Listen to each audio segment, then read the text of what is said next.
Hello, and welcome to The Lived Experience, a series of conversations crafted to explore how people from all walks of life and out of their lived experiences inspire and guide others living through challenging times. I'm Neil Binderman, and it's my hope through these conversations, which we're bringing to you in partnership with the Person-Centered Neurosciences Society and the Lifestyle Health Foundation, that we can stimulate thoughts and ideas to inspire you in supporting your own health and well-being, as well as that of your friends and family. In this conversation, I had the immense pleasure of talking with Professor Pam Enderby, who, as some of you watching this will know, received the OBE for her outstanding contributions to healthcare and research in 2018. We began our conversation exploring some of the personal reasons for why Pam was drawn into her specialist field, speech and language therapy. It was completely fortuitous. I'd never heard of it.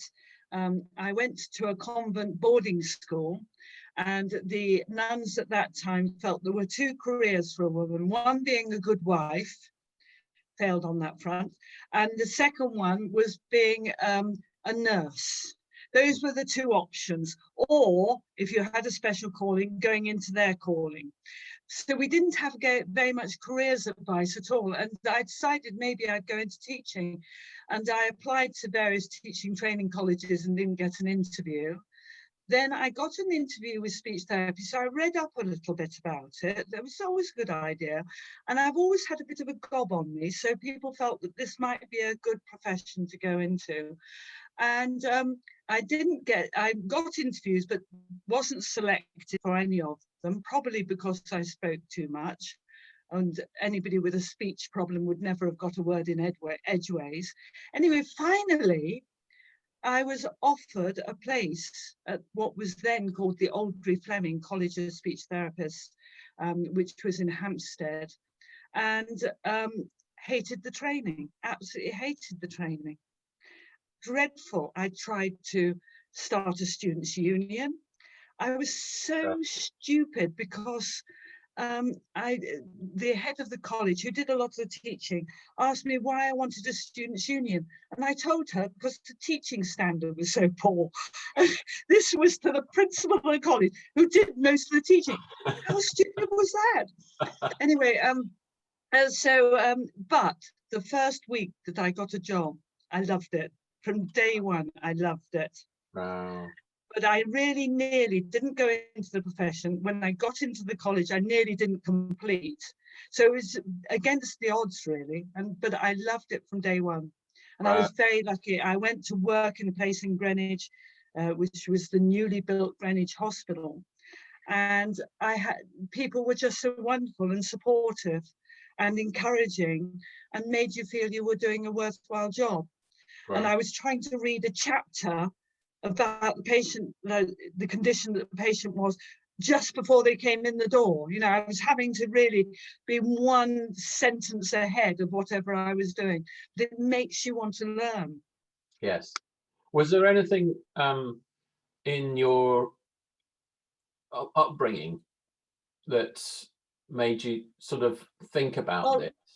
Well, not going into it, but when I was at college, my father had a stroke, and he had the first stroke he had affected him physically, and he was a chap who, I suppose this is where I got it, loved to tell a tale, and he liked to be in the bar, and he was a businessman, and he was always out and about and very gregarious. And the physical disability he had from the stroke didn't really stop that. He recovered very well. He had a strange ataxic walk, but his friends would pick him up and he could still go to the pub and still tell a tale. And then he had another stroke and physically got worse. They could manage him in the wheelchair and hold him back. The third stroke affected his speech, and suddenly all his friends evaporated, but not that out of unkindness, but they didn't know how to cope with a speech problem. They didn't know how to, this gregarious person who would really join in their conversation, they didn't want to distress him. So suddenly it went, and it made me realize the importance of communication in every aspect of your life, because he suddenly had to stop his work, he stopped his enjoyment and his recreation. It was difficult in the family. There were so many things in his life that were Yeah. affected from that additional disability. Was your mum around at the time? Yes, she was, yes, and it was very hard for her, I imagine because, it must have been, yes. yeah, it Um, was very hard because obviously his frustration would vent in different ways. But in addition, he was very much the person who was in control of what happened in the house. In those days was very much the male preserve. right. And she didn't have any relief from that because people weren't coming around and taking him out or whatever. So the whole balance of the family changed. It's interesting how that can happen, isn't it? Really. Yeah. Um, Mm. yeah, it's fascinating. And so you were in London I was at in London at college at that time, and right. I was so dismayed with speech therapy because he did have speech therapy, but it was mostly using sort of teddy bear books and things like this, and you could see his horror at this, and it made me think we must be able to do better than this, for goodness sake. Right. And so in a way, it was an added motivation when I first went into work and I was working with strokes and on older people's wards and things like that, thinking, surely there's something more we should be doing. And I kept on feeling somebody else must know what we should be doing, and I just haven't found out about it. So it started that search of what should we be doing, what is good, what's helpful, and all this type of thing from day one, really. Did that have an impact on you wanting to go into more of the academic world as well, in terms of looking for the research and the evidence base? Well, to a certain extent, at first, I was just learning how to be a therapist and that Yes. sort of aspect, Okay. and learning how to relate to people. But then when I went to my next job, which was a couple of years on in Bristol, I met some inspiring people there, and one of them being Richard Langton Hewer, who was a neurologist, and another one being Derek Wade, who you probably met through Yes. BSRM. And Yes. they were very much into what's the evidence, and is there any evidence for speech therapy? And I'd say, of course there is, thinking, bloody hell, what is it? And so it drove me, and their encouragement to look at what are you really doing? Do you know it's the best? Can it be better? Was really sort of got me into that way of thinking. These first jobs really depend upon the people that you work with, you know, Yes. how it motivates you and encourages you. And the neurologist that you mentioned him, I think, in an email to me just recently. Is that the same man in relation to something to do with hope? Richard, yes, it was. Richard Langton Hewer was an unusual neurologist because he was a neurologist who was really interested in rehabilitation. And at that time, most neurologists were into diagnosis rather than rehabilitation. So he was an early forerunner. And he was one of the people who started the SRR, the Society for Research in Rehabilitation. He Oh, was very much a founder member. And what was also unusual is that he felt that rehabilitation was interdisciplinary. But he used to say the important thing about rehabilitation is finding the key to what turns somebody on, what makes them want to go on, and giving them hope that they can get towards that. And he was very, very key on that. And again, that was so unusual in the mm, medical professions. I'm talking many years ago. mhm. And, you know, it has changed so much. Of course, yes. Mm. Um, I want to turn to something slightly different in terms of um, the way that you have over the years amused people in your teachings, and I and can't also believe that. Surely it's all very serious and very oh highbrow. well, a little birdie of the name of Dr. Steve Harris tells me otherwise. Um, and obviously I have a little bit of experience having listened to you, over the years with the Tom's workshops, but you do have a number of amusing slides, which I do enjoy, and I just wondered what in your view, what your top three of the slides you've got that Well, all of them, of course, are deadly serious and have algorithms, etc. There was one slide that I particularly remember that I used on Tom's years ago, and then got requested very firmly to take it off. And it was a slide of a little boy sitting on a windowsill with a bowl of porridge. You know, he was about 2.5. And while he was eating his porridge, he was in the nude and he was peeing into the porridge bowl. But he seemed to be completely oblivious to this and he was enjoying his porridge. And the point I was trying to get across is that a good outcome varies according to who's looking at it. He was very happy. He was relieving himself and not interrupting his porridge eating. He was extremely happy. Mum, watching on, was slightly horrified by this, and she had a different view. But what was interesting is I got a couple of emails saying that it was entirely inappropriate to have a 2-year-old child with their willy out on a slide. So I had to remove it and stand corrected. yeah. And the other slide that I remember, Neil, is one that you got me into trouble with. I have for many years had a final slide on the Toms, which is the washing line with knickers on it. And we have the 1886 knickers, which are big bloomers. And then in the 1920s, they get a little bit smaller, but still quite voluminous and covering the waist and down to beyond the thighs. And then a bit further forward, they're a little trimmer. And then in 1986, 89, they get down to almost a G-string. And the very academic point that I'm wanting to impress on this is that during this period of time, the world has got warmer. Global warming has impressed us all. At the same time as knickers getting smaller. And of course, one could say that knickers got smaller because the world was getting warmer. But there is no particular relationship between those two things. And what I was trying to tell people, Neil, until you stopped this display of underwear, was that it's important to look at the difference between causation and association. Things can be associated, like knickers and the temperature outside, but it's not necessarily causal, which is important in outcome measurement. But then a few weeks ago, when you were controlling my slides, and I got to I'm not sure I did do that. I think, well, we can argue about this. I got to this one that I thought was going to be you, and I thought was going to be the knickers, and it wasn't there. It just went blank, and I shouted at Neil, "What have you've taken my knickers down?"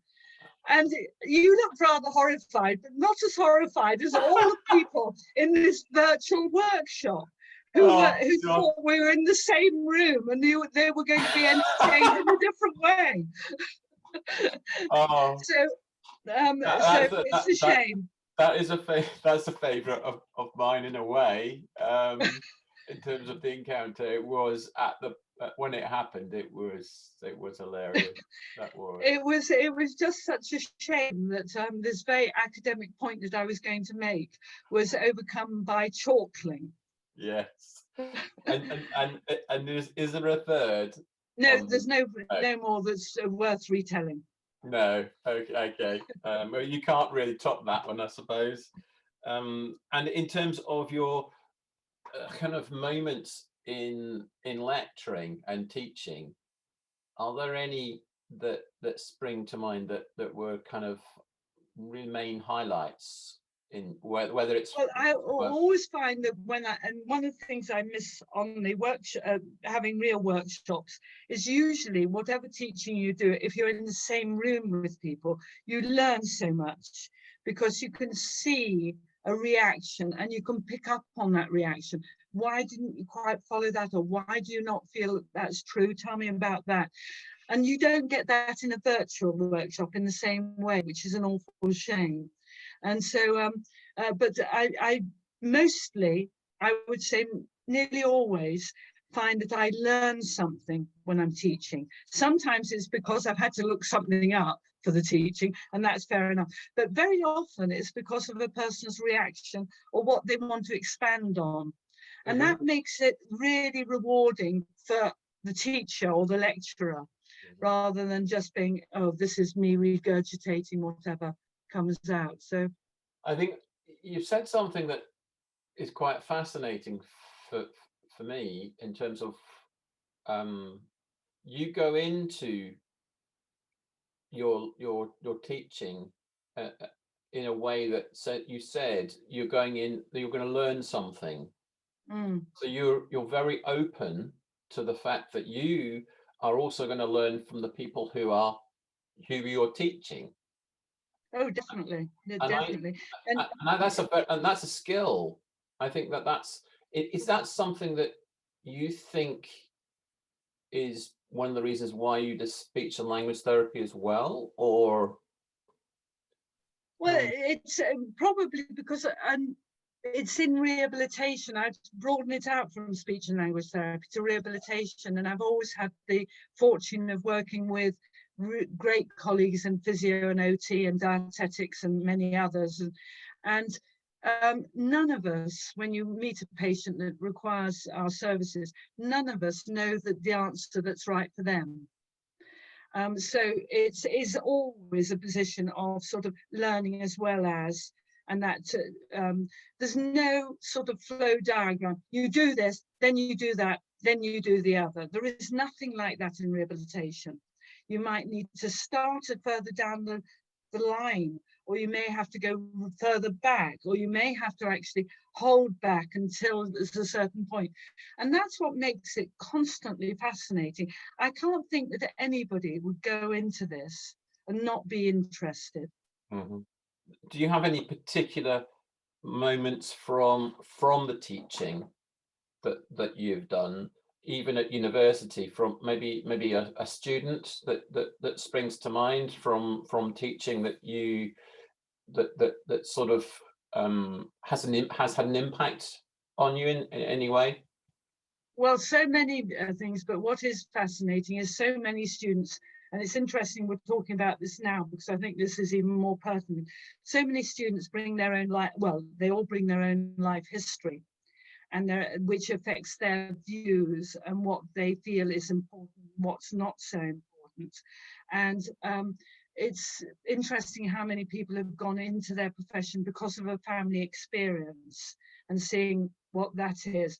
And it's finding out about that's quite important because the because you've had a family experience doesn't mean that that's true for every family. Hmm. So some students might come in and think, this is what it was like, and this is what I'm going to change, and this is how I'm going to do it. And of course, that might be right in that family, but may not be right in another family at all. So it's sort of the teaching process is a two-way process. But actually, I came to teaching and lecturing very late in life. I'd done more than 30 years of being a clinician and working in rehab and working in a broad range of settings. So I worked in acute hospitals and rehab and a learning disability hospital and a mental health hospital and all these places for many years and seen such changes because one of the mental health hospitals I worked in had more than 1,000 beds. And they still at that time had people who had been put in there because they'd had an illegitimate child. Oh wow. That, Yeah. and they'd been in hospital, in a mental health hospital for 15, 20 years because they'd had an illegitimate child. There was many people in there because they hadn't had a diagnosis of deafness. And when, I know I'm old, but I'm not that old. So we forget that we have come on a long way and things have improved. We feel the frustrations every day of what we're not able to do. But I think sometimes it's good to take time out and think, hey, we have progressed and we Mm. will go on doing that as long as we don't get overwhelmed by frustration and thinking our little bit is too small to count. It isn't. We No, can just slowly plod on. I agree. Mm. You said that you were in actually providing the speech and language therapy for many years before you went into academia. What was what was the factor that drew you in to? Well, it was again very fortuitous. Most of my life is sort of lucky options, but I was asked by Sheffield University to look at the job description for a new professor role, and so I helped write this job description, and then thought, that's quite a nice job. And I was doing quite a bit of research down in the NHS, and I thought, crumbs, I could do more of that up there. And I quite fancy being called a professor. Oh, that would be good. So I actually applied for the job and got it. But one thing that they keep reminding me is that in my application, I spelled professor wrong. So, which was not a tick on the thing. But it was so lucky. I was so lucky. And I was very lucky to have a long clinical background, because it's that makes you think, why am I doing this research? What do we want to improve? And to give a drive to that, not just an academic, oh, well, that looks interesting. There's Yeah. a purpose for it that really drives one on. How do we draw more people from the allied health professions into doing more research, in your view? I think we have to make research more accessible to them. The awkward thing is that when I first started doing research, is that there wasn't quite the bureaucracy associated with setting up research. So one could do pilot studies and small studies and collect little bits of data without big ethics forms. And I know ethics is important, but sometimes you think, just asking a few questions in a structured way, do I really need to fill in a 15-page form and get permission to do that? So it has become more bureaucratically restrained.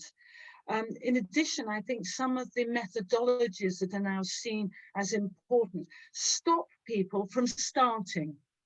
Whereas I was able to say, oh, well, I wonder what that, I'll ask a few people and see if there's some consensus. That was such a lovely, easy way to get into research. And now it's become very much more driven by specifications, by governance, by ethics, all important, but perhaps is off-putting to somebody who trained as a good physiotherapist, occupational therapist, or whatever.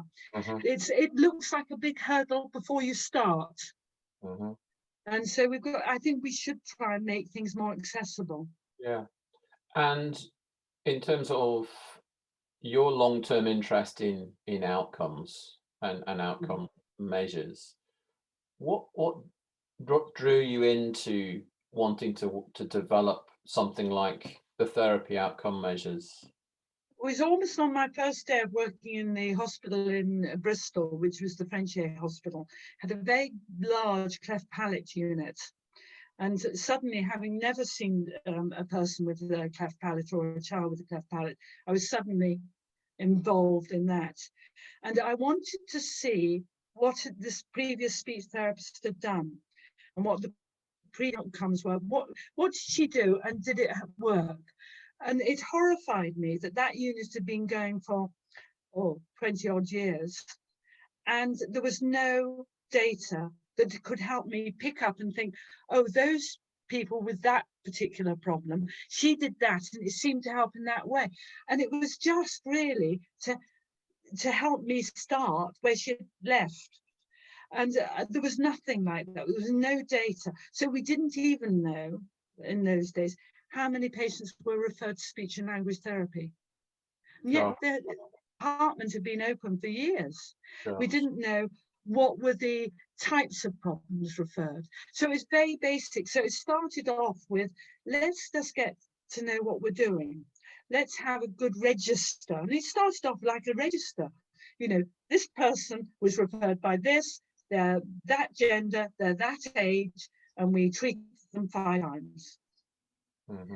And it was so basic, and it was quite horrific, I think, that that a very top-notch hospital had this department that really didn't know what it was doing or who it was doing it with. Mm-hmm. And yet we'd had brilliant speech therapists beforehand. It was just not the way of doing things in those days. Mm-hmm. And so it was just getting a structure to get some sort of idea of what was going on. And obviously the therapy, it must be very pleasing to see the therapy outcome measures being used now by so many services across the country. Yes, and I think it's really helping at the moment at this at the point of recording, as they say. We've got nearly 50,000 patients on the national database held by the Royal College who've Mm-hmm. had experience of speech therapy. So it's not only important from the point of view of looking at what's happening and where is it happening and why is it different here than there, you know, all those things that are so important. Politically, it's very important that the Royal College can now present speech therapy knowing the types of patients that are getting referred.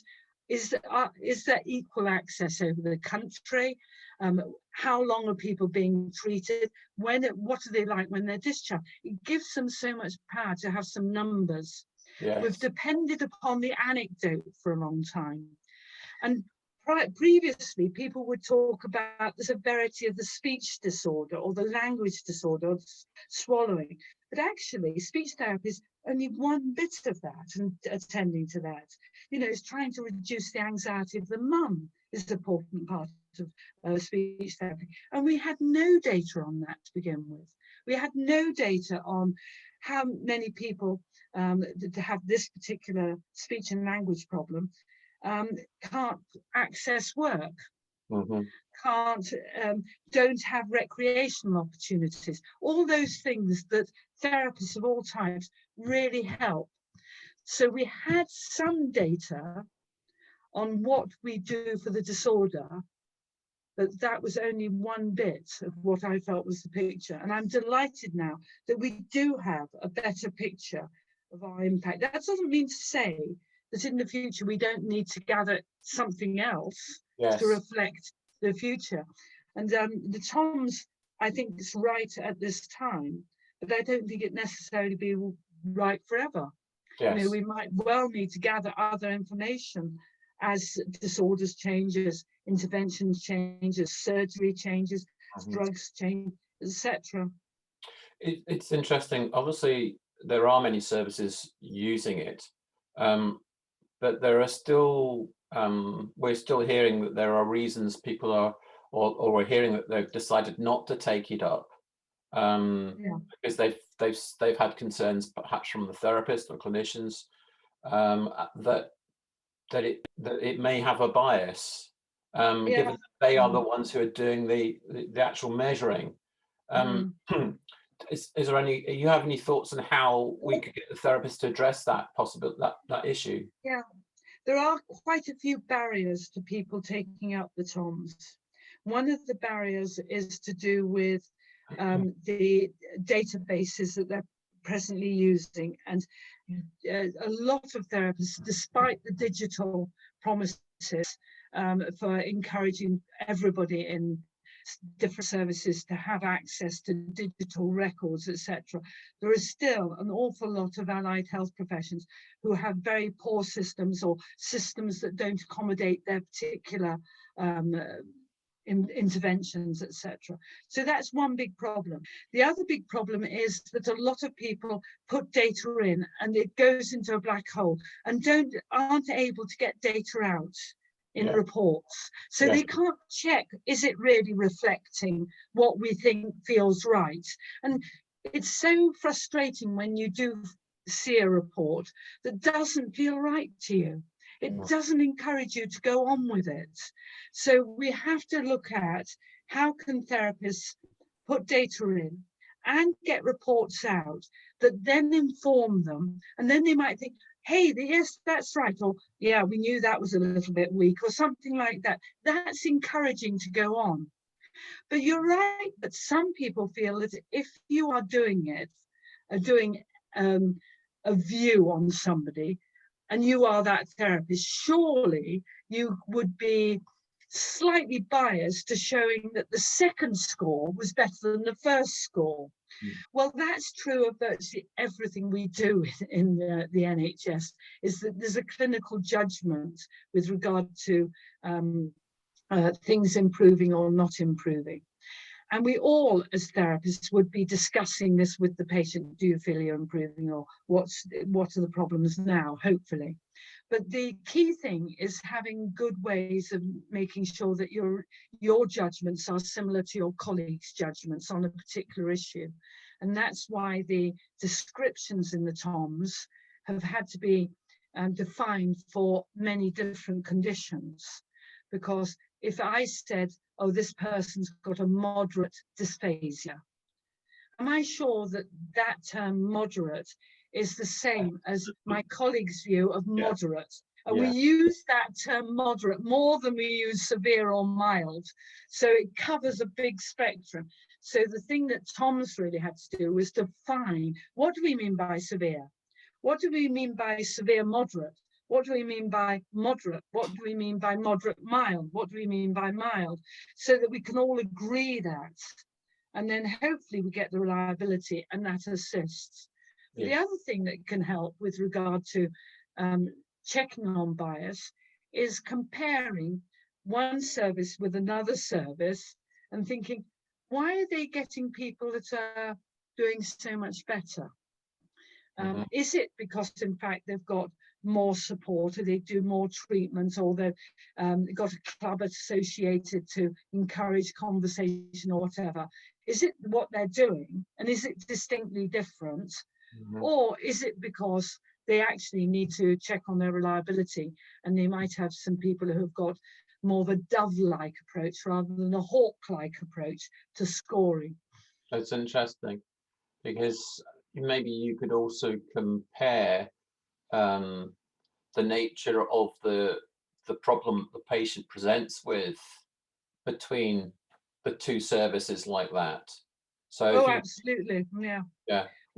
One of the things we've been doing in the COVID time is looking at the data from last year, March to August, with this year, March to August. And what's interesting is that the children that are being referred to speech and language therapy have a slightly higher start score than last year. And that's possibly because the referrals of a broader range of problems are restricted because health visiting has stopped to a certain extent.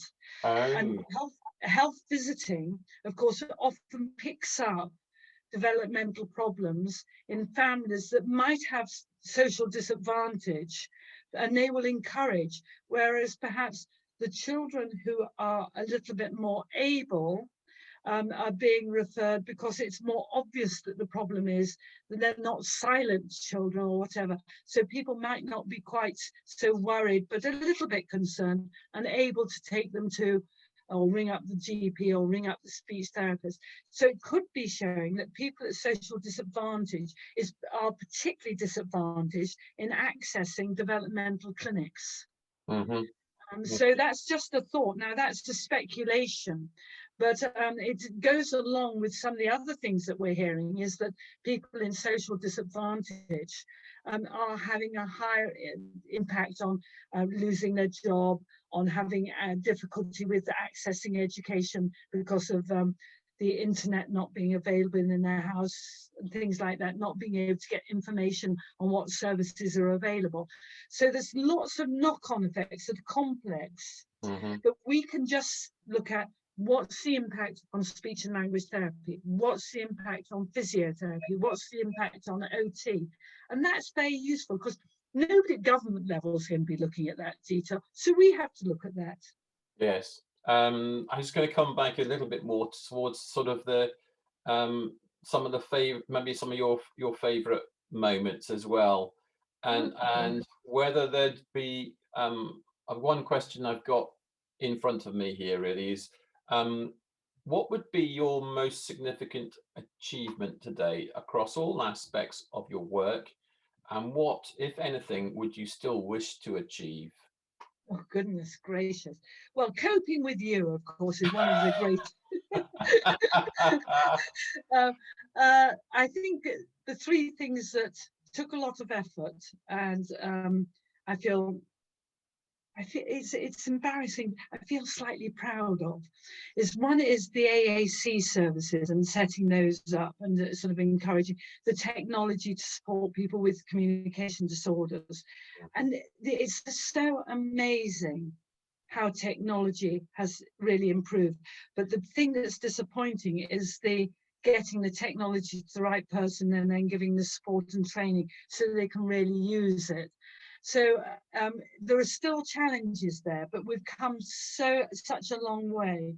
And the importance of that being an interdisciplinary team, so that the teacher knows about the technology, the clinical scientist, the assistive technology scientist really works with the therapist to see what's best for that individual. The OT helping with the seating strategy and access to switches and things like that, truly interdisciplinary.